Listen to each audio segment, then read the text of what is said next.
నమస్తే అందరికీ welcome to PJ digital news. April 2కు సంబంధించి ప్రధాన వార్తలు ఏమున్నాయో చూద్దాం ఒకసారి రండి. ఈనాడు పేపర్. ఆగని రగడ తరగతులను బహిష్కరించిన హెచ్సియు విద్యార్థులు, ఆందోళన చేపట్టిన సంఘాలు, వేలం ఆపేయాలని ప్రతిపక్ష నేతల డిమాండ్.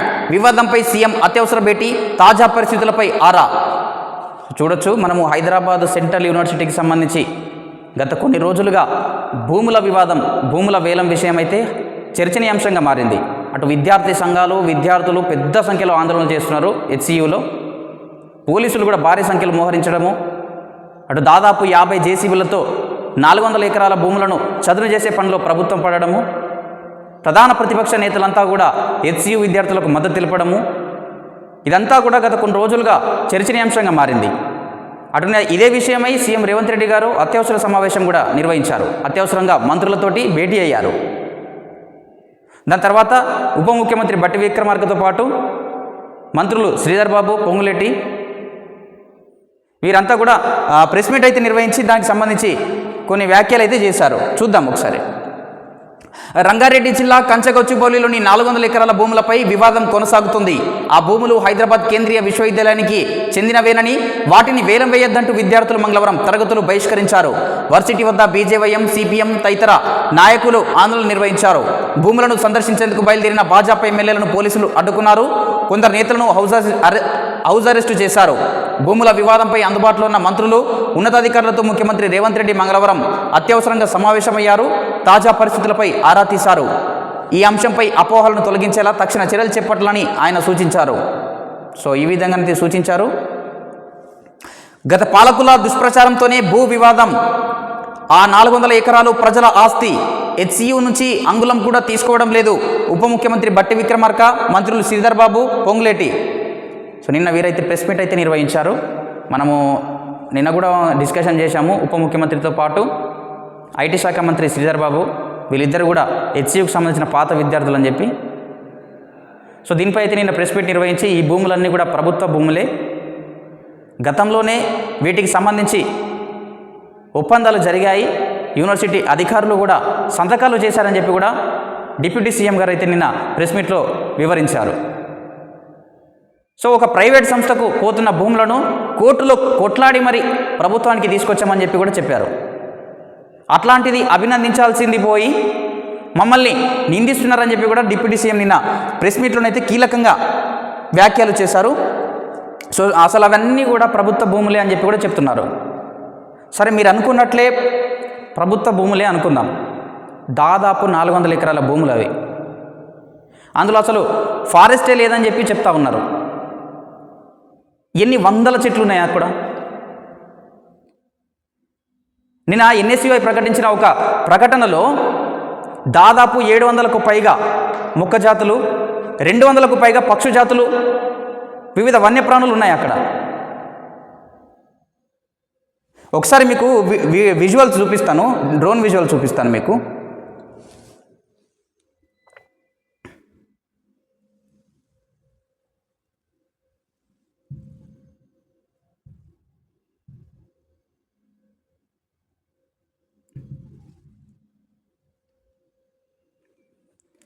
ఒక్కసారి ఇది డ్రోన్ విజువల్స్ ఒకసారి చూడొచ్చు మనము.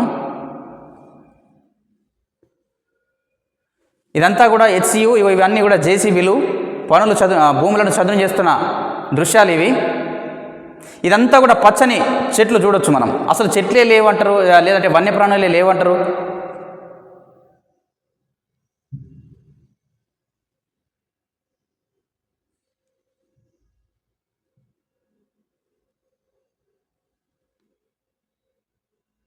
ఇగో ఇవన్నీ చూడొచ్చు. ఇవన్నీ లేక్స్, జేసీబీలు చదును చేస్తున్నా.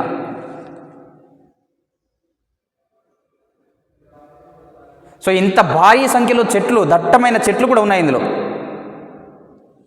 ఇప్పుడిప్పుడే హైదరాబాదు పట్టణీకరణ పెరుగుతుంది, కాలుష్యం కూడా పెరిగే అవకాశాలు ఉంటాయి.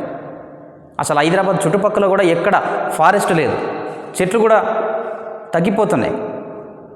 ఇలాంటి సందర్భంలో ఈ చెట్లన్నీ కూడా నరికివేస్తే ఎట్లుంటుంది అది?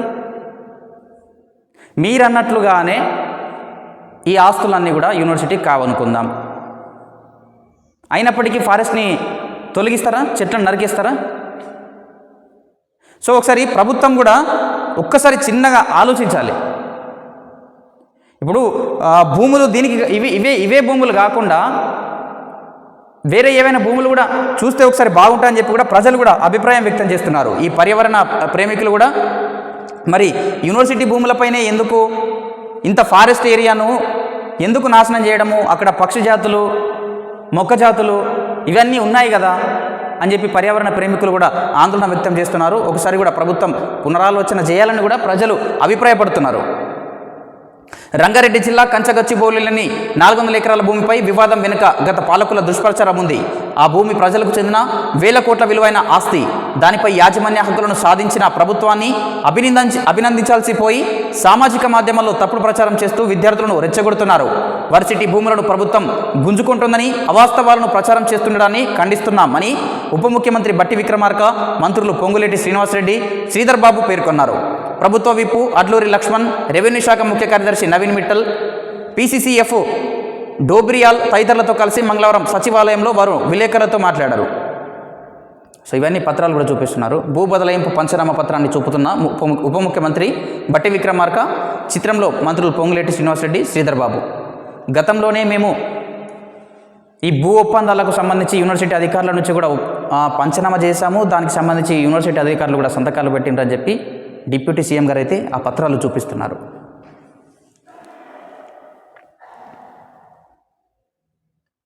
మార్పు అంటే రైతులకు కన్నీళ్ళ, ఈ దుస్థితి వస్తుందని కలలో కూడా ఊహించలేదు. ప్రజలకు మనోధైర్యం ఇచ్చేలా పార్టీ రజతోత్సవ సభ, బారాస నేతలకు అధినేత కేసీఆర్ దిశానిర్దేశం. మనం చూడొచ్చు ఈ మంత్లోనే ఏప్రిల్ 27లో టీఆర్ఎస్ ఆవిర్భావ సందర్భంగా వరంగల్లోనైతే పెద్ద రజతోత్సవ సభనైతే నిర్వహించనున్నారు. దానికి సంబంధించి అయితే ఏర్పాట్లు కూడా పూర్తి స్థాయిలో చేస్తున్నారు. మాజీ సీఎం కేసీఆర్ గారు కూడా స్పందించారు. మార్పు రావాలి అంటూ కాంగ్రెస్ పార్టీ ఎన్నికల్లో ప్రచారం చేసి ప్రజలను మభ్యపెట్టిందని, మార్పు అంటే రైతులకు కన్నీళ్ళ అని బారాస అధినేత మాజీ సీఎం కేసీఆర్ ఆగ్రహం వ్యక్తం చేశారు. రైతులకి దుస్థితి వస్తుందని కలలో కూడా ఊహించలేదని ఆవేదన వెలుబుచ్చారు. ప్రభుత్వం అనుసరిస్తున్న ప్రజా వ్యతిరేక చర్యలతో రైతులు 11వ పేజీలో ఒకసారి చూద్దాం.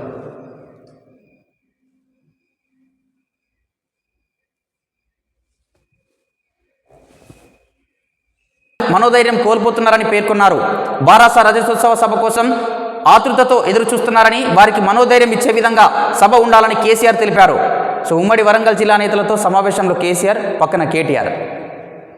సో రజతోత్సవ సభనైతే పెద్ద స్థాయిలో నిర్వహించనున్నారు. ఈ సభ కూడా ప్రజలందరికీ భరోసా ఇచ్చే విధంగా ఉంటుందని చెప్పి కూడా మాజీ సీఎం చెప్తున్న పరిస్థితి. మిగతా వార్తలు చూద్దాం.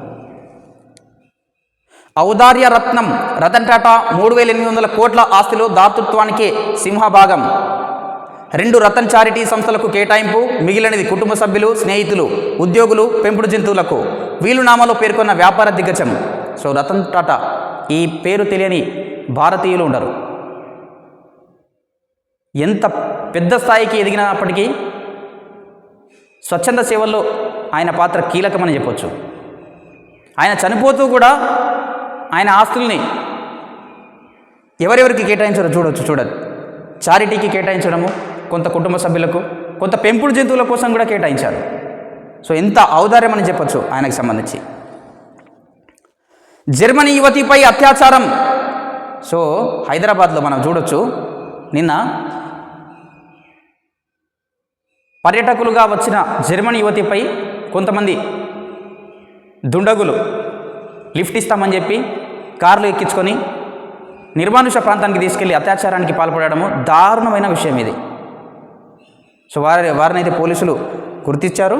పర్యాటక ప్రాంతాలు చూపిస్తానంటూ కారులో తీసుకెళ్లిన దుండగుడు నిర్మానుష ప్రదేశంలో బెదిరించి ఆకృత్యం. హైదరాబాద్ శివార్లో ఘటన, నిందితుడి అరెస్టు. భారత్లోని పర్యాటక ప్రాంతాలు చూసేందుకు వచ్చిన జర్మనీ దేశస్తురాలు హైదరాబాద్ శివార్లో దారుణ అత్యాచారానికి గురైంది. చూడొచ్చు మనము, దారుణమైన పరిస్థితి ఇది. నిందితుడిని అయితే పోలీసులు అదుపులోకి తీసుకున్నారు. నేడు లోక్సభ ముందుకు వక్ఫ్ బిల్లు తొలుత చర్చ, అనంతరం ఓటింగ్. గురువారం రాజ్యసభకు బిల్లు. పార్టీ ఎంపీలకు విప్ జారీ చేసిన అధికార విపక్షాలు ఐక్యంగా అడ్డుకోవాలని ఇండియా కూటమి నిర్ణయం. వక్ఫ్ బోర్డు బిల్లుకు సంబంధించి పార్లమెంట్లోనైతే చర్చ రానుంది ఈరోజు. విస్తరణపై ప్రతిష్టంభన, మంత్రివర్గంలో అవకాశం కల్పించాలంటూ అధిష్టానంపై ఆశావాహుల ఒత్తిడి. ఉమ్మడి రంగారెడ్డి, హైదరాబాద్కు ప్రాతినిధ్యం కల్పించాలంటూ తాజాగా జానారెడ్డి లేఖ. సో మనం రాష్ట్రంలో మంత్రివర్గ విస్తరణకు సంబంధించి గత కొన్ని రోజులుగా వార్తలు చూస్తున్నాము.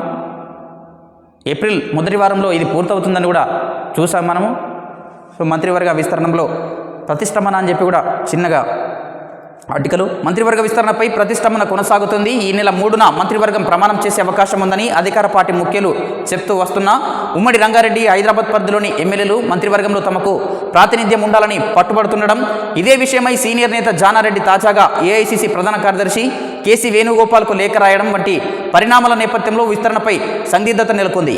మంత్రులుగా 4 పేర్లు ఖరారైనట్లు ప్రచారం జరిగినప్పటికీ సో చూడవచ్చు ఈ లేఖ మళ్ళీ ప్రతిష్టంభనకు గురి చేసే అవకాశాలు అయితే కనిపిస్తున్నాయి. సో పదవుల కోసం అయితే మళ్ళీ కొంతమంది ఆశావాహులు అయితే ఎదురు చూస్తున్నారు. సో మిగతా వార్తలు చూద్దాం.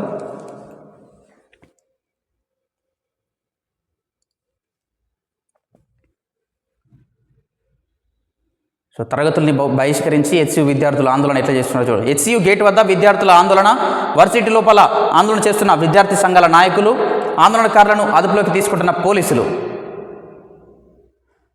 సో ఇదంతా కూడా వివాదము భారీ స్థాయిలోనైతే జరుగుతుంది.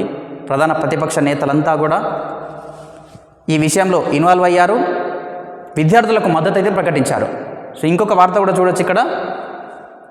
కేంద్ర అటవీ శాఖ మంత్రి భూపేందర్ యాదవ్కు వినతి పత్రం సమర్పిస్తున్న ఈటెల రాజేందర్, కిషన్ రెడ్డి, బండి సంజయ్. చిత్రంలో కొండ విశ్వేశ్వరరెడ్డి, డికే అరుణ, గూడెం నగేష్, రఘునందన్ రావు, అరవింద్. సో హెచ్సియు భూములను అయితే కాపాడాలని చెప్పి కేంద్ర మంత్రికి అయితే బీజేపీ ఎంపీలు వినతి పత్రం అయితే అందజేస్తున్న దృశ్యాలు చూడొచ్చు మనం. సో ఇవి ఈనాడు సంబంధించి. నెక్స్ట్ ఆంధ్రజ్యోతి పేపర్ చూద్దాం. సమసిన హెచ్సిఏ వివాదం, ఉదయం విజిలెన్స్ విచారణ, సాయంత్రం రాజీ. సన్ రైజర్స్తో పాత ఒప్పందానికే హెచ్సిఏ అంగీకారం. సీఎం రేవంత్ ఘాటు హెచ్చరికతో సర్దుకున్న పెద్దలు. వివాదం సర్దుమణిగిందంటూ సంయుక్త ప్రకటన. సీఎంకు హెచ్సిఏ అధ్యక్షుడు జగన్మోహన్ కృతజ్ఞతలు. ఉప్పల్ స్టేడియంలో విజిలెన్స్ అధికారుల విచారణ, అడ్మినిస్ట్రేటివ్ సిబ్బందిని ప్రశ్నించిన అధికారులు. సో హెచ్సిఏ వర్సెస్ ఎస్ఆర్హెచ్కు సంబంధించి మనమైతే టికెట్ల వివాదం అయితే చూసాము. ఈ విషయంలో సీఎం రేవంత్ రెడ్డి గారు కూడా ప్రత్యక్ష చొరవ తీసుకున్నారు, ఇన్వాల్వ్ అయ్యారు. సన్ రైజర్స్ యాజమాన్యానికి మద్దతు ప్రకటించారు. వారికి ఎలాంటి ఇబ్బందులు కలిగించకూడదని చెప్పి కూడా ఘాటుగా హెచ్చరించిన నేపథ్యంలో vigilance and enforcement department DG ఆధ్వర్యంలో ప్రత్యేక విచారణ అయితే చేపట్టారు. సో విచారణ స్టేడియంలో అయితే విచారణ కూడా చేశారు. సమసిపోయిందని చెప్పి కూడా ఆర్టికల్. ఆ భూములు సర్కారువే, వాటిపై పూర్తి చట్టబద్ధమైన హక్కులు మాకే. సో నిన్న ప్రెస్ మీట్లో బట్టి విక్రమార్క గారు, శ్రీధర్ బాబు, పొంగులేటి అక్కడ అభివృద్ధితో పెద్ద ఎత్తున ఉద్యోగ కల్పన, 400 ఎకరాలపై సుదీర్ఘ చర్చలో ప్రభుత్వం స్పష్టీకరణ, మంత్రులు పర్యావరణవేత్తలతో ముఖ్యమంత్రి సమీక్ష. అడవి అనగల అర్హతలన్నీ ఆ భూములకు ఉన్నాయి, యథాతథంగా ఉంచాలి హెచ్సియు పర్యావరణవేత్తలు. యూనివర్సిటీ ఇంచు భూమిని కూడా ప్రభుత్వం గుంజుకోలేదు, కొంతమంది కోసం రాష్ట్రం సంపదను తాకట్టు పెట్టాం. బట్టి బీఆర్ఎస్ హయాంలో ఆ భూములపై కుట్ర, పొంగులేటి. వర్సిటీ భూములకు టైటిల్ డీడ్ యోచన, శ్రీధర్ బాబు. ఆ భూములన్నీ కూడా ప్రభుత్వానికి సంబంధించిన భూములే అని చెప్పి కూడా ప్రభుత్వ పెద్దలైతే చెప్తున్న పరిస్థితి. అటు మరోపక్క విద్యార్థులు కూడా లేదు ఇవన్నీ యూనివర్సిటీకి సంబంధించిన భూములు, ఇక్కడ జీవ వైవిధ్యం ఉంది, ఇది చదును చేస్తే మొత్తానికి దాదాపు 700లకు పైన ముఖ్య జాతులు నష్టపోతాయి. అదేవిధంగా 200లకు పైన పక్షి జాతులు కూడా ఇక్కడ ఉన్నాయి, వాటి జీవనానికి హాని కలుగుతుందని చెప్పి కూడా పర్యావరణవేత్తలతో పాటు విద్యార్థి సంఘాల నాయకులు, విద్యార్థులు, అటు ప్రతిపక్ష నేతలు కూడా తీవ్రస్థాయిలో దీన్ని అయితే ఖండిస్తున్నారు. సో ప్రభుత్వం మరి ఏం చేస్తుందో మనం వేచి ఉండాల్సి ఉంది.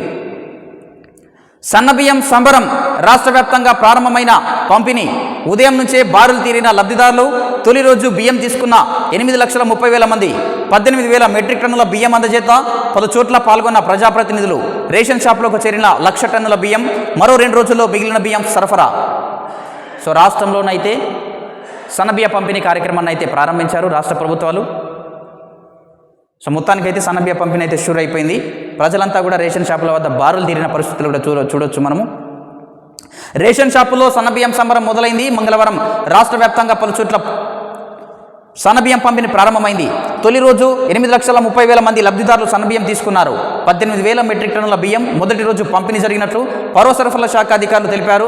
మంత్రులు, ఎమ్మెల్యేలు పలు చోట్ల బియ్యం పంపిణీ కార్యక్రమాల్లో పాల్గొన్నారు. కొత్త పథకం రావడంతో చాలా చోట్ల ఎమ్మెల్యేలు, ఎంపీలు, ఎమ్మెల్సీలు, ఇతర ప్రజాప్రతినిధులు తమ నియోజకవర్గాల పరిధిలో రేషన్ షాపులను అయితే సందర్శించారు. అక్కడ కూడా ప్రారంభించారు.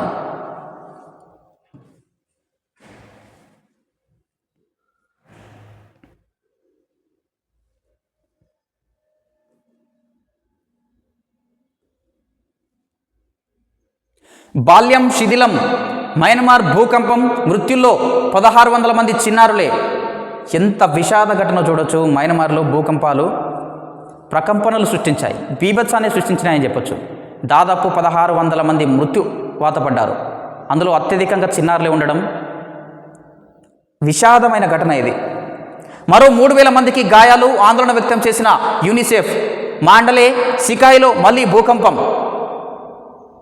భూప్రకంపంతో విధ్వంసాన్ని చవిచూసిన మయన్మార్లో బాల్యం ప్రమాదంలో పడిందని ఐక్యరాజ్య సమితి అనుబంధ సంస్థ అయిన అంతర్జాతీయ బాలల అత్యవసర నిధి యూనిసెఫ్ స్పందించింది, ఆందోళన వ్యక్తం చేసింది. మార్చి 28 నాటికి భూకంపం, తదనంతర ప్రకంపనలతో జరిగిన విధ్వంసంలో మరణాల సంఖ్య 3,756కు చేరగా మృత్యుల్లో 1,600 మందికి పైగా బాలులు ఉన్నారని యూనిసెఫ్ తెలిపింది. చూడొచ్చు, ఈ విధ్వంసంలో దాదాపు 3,756 మంది మృత్యువాత పడితే అందులో 1,600 మంది కూడా చిన్నారులే ఉన్నట్లుగా కూడా యూనిసెఫ్ అయితే తెలిపింది. సో చిన్నారుల బాల్యం అయితే ప్రమాదంలో పడిందని కూడా యూనిసెఫ్ అయితే ఆందోళన వ్యక్తం చేసింది. చూడొచ్చు మనం.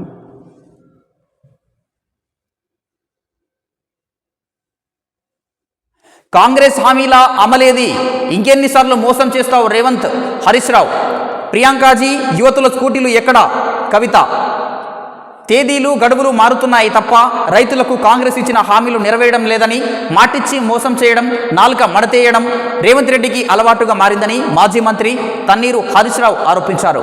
జనవరి 26న మొన్నటి అసెంబ్లీ బడ్జెట్ సమావేశాలను మార్చి 31 నాటికి రైతులందరికీ భరోసా డబ్బులు వేస్తామన్నారు. ఏమైందని మంగళవారం ఎక్స్ వేదికగా ఆయన ప్రశ్నించారు. రైతులను ఇంకెన్నిసార్లు మోసం చేస్తావు రేవంత్ రెడ్డి? దసరాకి ఇస్తామని ఇవ్వలేదు, సంక్రాంతికి ఇవ్వలేదు, ఉగాదికి ఇస్తామని ఊరించి రైతులను ఉసురుమనిపించావు అని ఎద్దేవా చేశారు. ముఖ్యమంత్రి మాటలు నమ్మి ఉగాది వేళ ఆశగా ఎదురు చూసిన రైతులకు చేదు అనుభవమే ఎదురైందని పేర్కొన్నారు. రుణమాఫీని దారుణ వంచనగా మార్చారని, ఇందిరమ్మ ఆత్మీయ భరోసా అడుగు ముందుకు పడడం లేదని, మోసమే తన విధానంగా మార్చుకున్న సీఎం రైతులను అన్ని కోణాల్లో దగా చేస్తున్నారని ఆరోపించారు. చూడొచ్చు, 16-15 నెలల పాలనలో రైతు భరోసా చెప్పిన హామీలన్నీ కూడా నెరవేర్చడం లేదని కూడా ప్రధాన ప్రతిపక్ష బీఆర్ఎస్ మాజీ మంత్రి ఎమ్మెల్యే హరీష్ రావు గారు అయితే ఆరోపించారు.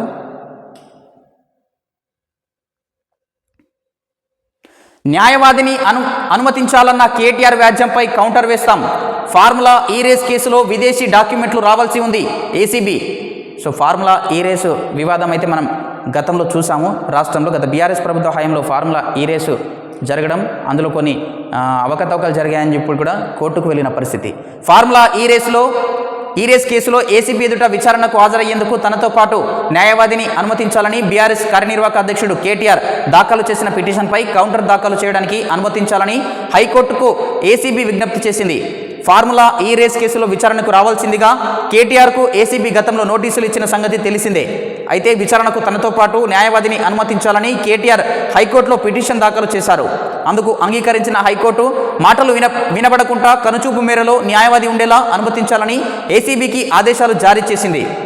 సో చూడొచ్చు, ఈ రేస్ కేసులో కేటీఆర్కు ఏసీబీ నోటీసులు ఇచ్చిన నేపథ్యంలో నోటీసులకు హాజరు కావాలని నోటీసులు ఇచ్చారు. సో తనతో పాటు కేటీఆర్తో పాటు ఒక న్యాయవాదిని కూడా అనుమతించాలని చెప్పి కేటీఆర్ గారు హైకోర్టులో వ్యాజ్యం వేయడము, దానికి సంబంధించి హైకోర్టు కూడా అనుమతులు మంజూరు చేయడం, అందులో కొన్ని షరతులు విధించడము, మాటలు వినపడకుండా దూరంలో ఉండి న్యాయవాదిని అనుమతించవచ్చని కూడా చెప్పడం. సో ఇది ఆంధ్రజ్యోతి పేపర్కు సంబంధించి. నెక్స్ట్ వెలుగు పేపర్ చూద్దాం. సో నెక్స్ట్ వెలుగు చూద్దాం. యూపీలో ఇండ్ల కూల్చివేతపై సుప్రీం సీరియస్, ఒక్కో బాధితుడికి 10 లక్షలు ఇవ్వండి. బాధితులకు నోటీసులు ఇచ్చి 24 గంటలు కూడా గడవక ముందే కూల్చివేతలు ఎలా చేపడతారో ఆ నోటీసులపై వారు కనీసం సవాలు చేసే టైం కూడా ఇవ్వలేదు. ప్రభుత్వ తీరు చాలా దురదృష్టకరం. కూల్చివేతలు చట్టవిరుద్ధం మాత్రమే కాదు, పౌరుల జీవించే హక్కు కిందకు వచ్చే రైట్ టు షెల్టర్ను సైతం ప్రభుత్వం ఉల్లంఘించింది. గ్యాంగ్స్టర్ అతిక్ అహ్మద్కు చెందిన ఆస్తులను నేలమట్టం చేస్తున్నామని నోటీసులు ఇచ్చి ఇండ్లు పడగొట్టారు. ప్రభుత్వ చర్యతో ఇండ్లు కోల్పోయిన బాధితులకు 10 లక్షల చొప్పున పరిహారం చెల్లించాలని చెప్పి కూడా ఉత్తరప్రదేశ్ ప్రభుత్వంపై అయితే సుప్రీంకోర్టు సీరియస్ అయింది. రైట్ టు షెల్టర్ అనేది సాధారణ పౌరునికి కూడా, భారతీయ పౌరునికి అది ప్రాథమిక హక్కు. దాన్ని ఉల్లంఘిస్తున్నారని చెప్పి కూడా సుప్రీంకోర్టు సీరియస్ అవుతుంది. అందులో బాధితులకు ఒక్కొక్కరికి 10 లక్షల నష్టపరిహారం కూడా చెల్లించాలని చెప్పి కూడా చెప్పడం. బీఆర్ఎస్ బీజేపీవి పచ్చి అబద్ధాలు, 2 పార్టీల ఫెవికాల్ బంధం మరోసారి బయటపడింది. హెచ్సియు నుంచి అంగుళం భూమి కూడా తీసుకోవడం లేదు. మీడియాతో డిప్యూటీ సీఎం బట్టి విక్రమార్క, మంత్రులు శ్రీధర్బాబు, పొంగులేటి. సో ఇంతకు ముందే చూసాం ఈ వార్త. ప్రతిపక్షాలది పొలిటికల్ డ్రామా, కంచగచ్చిబౌలి భూములపై వాస్తవాలను ప్రజల్లోకి తీసుకెళ్లండి. సీఎం రేవంత్ రెడ్డి ఆ భూమిని డెవలప్ చేసి వివిధ రూపాల్లో ప్రజల కోసమే వినియోగిస్తామని వెల్లడి. మంత్రులతో సీఎం ప్రత్యేక సమావేశం. కంచగచ్చిబౌలి భూముల వ్యవహారంలో ప్రతిపక్షాలు చేస్తున్న పొలిటికల్ డ్రామాలను తిప్పికొట్టాలని మంత్రులకు సీఎం రేవంత్ రెడ్డి ఆదేశించారు. వాస్తవాలను జనాల్లోకి తీసుకెళ్లాలని, ప్రైవేట్ వ్యక్తుల చేతుల నుంచి వెనక్కి తీసుకున్న ప్రభుత్వ భూమిని డెవలప్ చేసి వివిధ రూపాల్లో ప్రజల కోసమే వినియోగించబోతున్నామని విషయాన్ని తెలియజేయాలని అన్నారు. సో ఈ భూములన్నీ కూడా గతంలో ప్రైవేట్ సంస్థలకు పోయే భూములను కోర్టులో కొట్లాడి మరి ప్రభుత్వానికి తెచ్చుకున్నాము. ఈ భూములంతా కూడా ప్రజల ఆస్తి. ఈ భూములను ప్రజల ప్రయోజనార్థమే ఉపయోగిస్తాము అని చెప్పి కూడా సీఎం రేవంత్ రెడ్డి గారు అయితే చెప్పారు. ఈ విషయాన్ని మంత్రులంతా, ప్రభుత్వ పెద్దలంతా కూడా ప్రజలకు తెలియజేయాలని దిశానిర్దేశం చేశారు. నిన్న అత్యవసరంగా భేటీ అయిన విషయాలు కూడా మనము చూసాం ఇంతకుముందే. బీసీ ధర్నాకు బీజేపీ బీఆర్ఎస్ దూరం, మద్దతు ఇవ్వాలని 2 పార్టీలను బీసీ సంఘాలు కోరినా సైలెంట్. కీలక ధర్నాకు హాజరు కాకపోవడంపై సొంత పార్టీల్లో భిన్నాభిప్రాయాలు. 42% బీసీ రిజర్వేషన్ల కోసం బీసీ సంఘాలు ఢిల్లీలోని జంతర్ మంతర్ దగ్గర బుధవారం తలపెట్టిన బీసీ పోరుగర్జన సభకు బీజేపీ బీఆర్ఎస్ దూరంగా ఉన్నాయి. ఈ ధర్నాకు రావాలని బీసీ సంఘాలు కోరినా ఆ 2 పార్టీలు సైలెంట్గానే ఉన్నాయి. కాగా ఈ ధర్నాలో పాల్గొనేందుకు 12 బీసీ సంఘాలకు చెందిన సుమారు 1500 మంది ప్రతినిధులు హైదరాబాద్ నుంచి ప్రత్యేక రైలులో సోమవారమే ఢిల్లీ బయలుదేరి వెళ్లారు.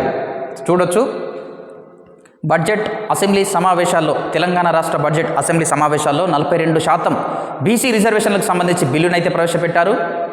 ఈ నేపథ్యంలో ఆ బిల్లు కేంద్ర ప్రభుత్వం యొక్క అనుమతి లభించాల్సి ఉంటుంది. ఇప్పటి వరకు లభించకపోవడంతో బీసీ నాయకులంతా కూడా పోరు గర్జనకు సిద్ధమయ్యారు. ఈ నేపథ్యంలోనే ఢిల్లీలోని జంతర్ మంతర్ వద్ద ఈరోజు అనగా బుధవారం రోజు ధర్నాకు తలపెట్టారు. ఈ ధర్నాలకైతే అటు బీజేపీ బీఆర్ఎస్ నేతలు కూడా దూరంగా ఉన్నట్లు కూడా చూడొచ్చు.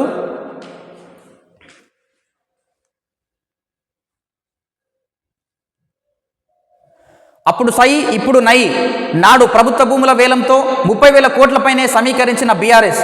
టీజీఐఐసి హెచ్ఎండిఏ ఆధ్వర్యంలో 1000 ఎకరాలపైనే సర్కారు భూముల అమ్మకం. గత ప్రభుత్వ భూముల అమ్మకాల ప్రతిపాదనలో కంచగచ్చిబౌలి ల్యాండ్స్ కూడా కోర్టు కేసు ఉండడంతో వాయిదా వేసినట్లు చెప్తున్న ఆఫీసర్లు, తీరా ఇప్పుడు ఆ భూముల స్వాధీనాన్ని తప్పుడు పడుతున్న బీఆర్ఎస్ నేతలు. నాడు 1000 ఎకరాలు అమ్మిన చోద్యం చూసిన బీజేపీ నేతలు ఇప్పుడు ఆందోళనలు. సో అసలు హెచ్సియు సంబంధించి ఒక చిన్న విషయాలు చూస్తే, అప్పటి ఇందిరాగాంధీ ప్రభుత్వము 1974లో హైదరాబాద్ సెంట్రల్ యూనివర్సిటీని స్థాపించారు. దాదాపు అప్పుడు 2324 ఎకరాల్లో భూములనైతే యూనివర్సిటీ కేటాయించారు. దానికి రాష్ట్రపతి ప్రత్యేక గజెట్ కూడా రిలీజ్ చేశారు. ఏమని, ఈ భూములన్నీ కూడా యూనివర్సిటీ అవసరాలకి వాడుకోవాలి, విద్యకు మాత్రమే వాడుకోవాలని చెప్పి కూడా అందులో పేర్కొన్నట్లు కూడా మనము చూసాము. సో అప్పుడు ఏం జరిగిందంటే, అక్కడ తప్పిదం ఏంటంటే, ఆ భూములను యూనివర్సిటీ అధికారులు రిజిస్ట్రేషన్ చేసుకోలేదు. ఇగో ఇక్కడ పెద్ద తప్పు అయితే జరిగింది. ఒకవేళ అప్పుడే రిజిస్ట్రేషన్ చేసుకొని ఉంటే అంగుళం భూమి కూడా యూనివర్సిటీకి సంబంధించి ప్రభుత్వం ముట్టుకునేది కాదు, అసలు ముట్టుకునే అవకాశాలే ఉండేవి కావు. ఆ రిజిస్ట్రేషన్ జరగకపోవడము, దాని తర్వాత యూనివర్సిటీ పెద్దలు ప్రభుత్వంతో పంచనామా జరిపించారని చెప్పి, ఒప్పందాలపై సంతకాలు చేశారని చెప్పి ప్రభుత్వాలు చూపెట్టడము, ఇదంతా కూడా చూస్తుంటే ఒక చిన్న తప్పిదం వల్ల ఇప్పుడు ఇక్కడ వరకు వచ్చింది. ఇది అప్పుడే రిజిస్ట్రేషన్ అయిపోయి ఉంటే బాగుండేది. ఇంకొక సంతోషకరమైన విషయం ఏంటంటే అప్పటి వీసీ యూనివర్సిటీకి సంబంధించి మొత్తము దాదాపు 2 కోట్లను ఖర్చు చేసి కాంపౌండ్ వాల్ కట్టించారు. లేదంటే ఆ భూములు కూడా పోయేవట. 2324 ఎకరాల భూములుంటే ఇప్పుడు ప్రస్తుతం తాజా సమాచారం మేరకు ఎంత ఉన్నాయంటే దాదాపు 1500 ఎకరాలు మాత్రమే ఉన్నాయట. అంటే ఈ మిగతా 800 ఎకరాల భూములన్నీ కూడా వివిధ ప్రభుత్వాలు, పాలకులు అభివృద్ధి పర్యటన అయితే తీసేసుకున్నారు. ఇప్పుడు కూడా 400 ఎకరాలని తీసేసుకుంటామని గవర్నమెంట్ చెప్తున్న పరిస్థితి. ఆఖరికి ఇవి కూడా తీసుకుంటే ఏమవుతుంది, 1100 ఎకరాలు మాత్రమే మిగులుతాయి యూనివర్సిటీకి. సో చూడాలి మరి ఏం జరుగుతుందో. హెచ్సియుకు సంబంధించి ఇంకా విద్యార్థుల ఆందోళనలు కొనసాగుతున్నాయి. అటు ప్రతిపక్ష నేతలు కూడా మద్దతు ప్రకటిస్తున్నాయి. ప్రభుత్వాలు అయితే సమాధానం ఇచ్చే ప్రెస్ మీట్లు పెట్టి సమాధానాలు అయితే ఇస్తున్నారు. దీనిపై పూర్తి స్థాయిలో ఫలితాలు అయితే కొలికి రావాల్సి ఉంది. మరి ఏం జరుగుతుందో చూడాలి. ఒకసారి చూస్తూనే ఉండండి మన పీజే డిజిటల్ న్యూస్. నేను మీ ప్రదీప్ జిల్లెడ్వార్.